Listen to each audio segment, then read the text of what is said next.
I'm really delighted to be asked to give this keynote.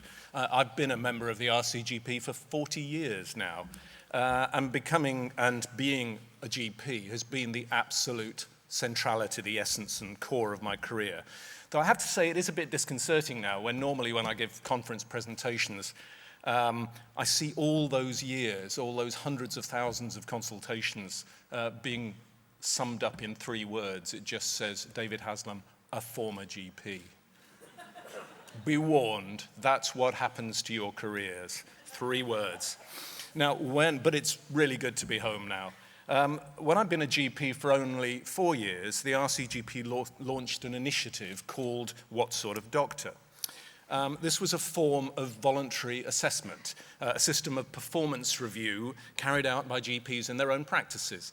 It was based on 4 areas of performance, professional values, accessibility, clinical competence, and communication skills. But in essence, those of us who got involved just spent time going to each other's practices, producing a report, feeding back. There was no money involved. It was a really positive initiative. We learned from each other. We saw what was good. We saw what was less good. But I think it remains a question worth asking. What sort of doctor are you? What sort of doctor do you want to be?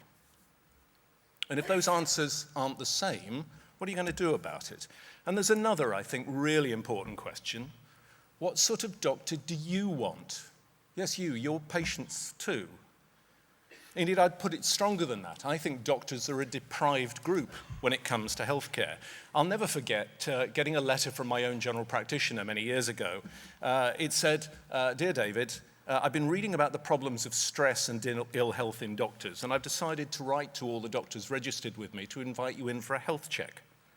Indeed, he had identified that doctors tend to be a genuine at-risk group when it comes to their own health. So I went along for a checkup and had my immunizations boosted and blood pressure sorted and so on. And I then invited all the doctors registered with me. It wasn't many, but for them to come in, and most of them did. And it was a really worthwhile exercise, which I commend to you. And of course, I really do hope you are registered with a GP you can talk honestly and frankly to. That usually doesn't mean someone who you spend the day working with. And when choosing a GP, you need to know what sort of doctor you want. So what really matters? Now, there's all sorts of definitions of a good doctor. One I'm using here comes from Sir Donald Irwin, who was a former president of the GMC and honorary secretary of the college. And he said then, evidence is abundant. The public want doctors who are technically competent, give them the best possible clinical outcome, are as safe as possible, are kind, courteous, and respectful, and involve them in decisions about their care. I think now I'd change that final phrase to, and is prepared to work with them as partners. So how do you go about achieving this?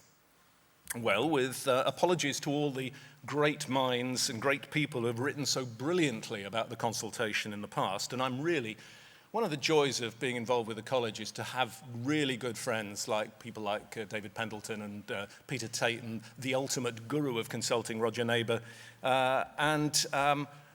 With respect to all of them, my consultation model is quite a lot simpler. In full, it goes like this. Shut up, listen, care, and know something.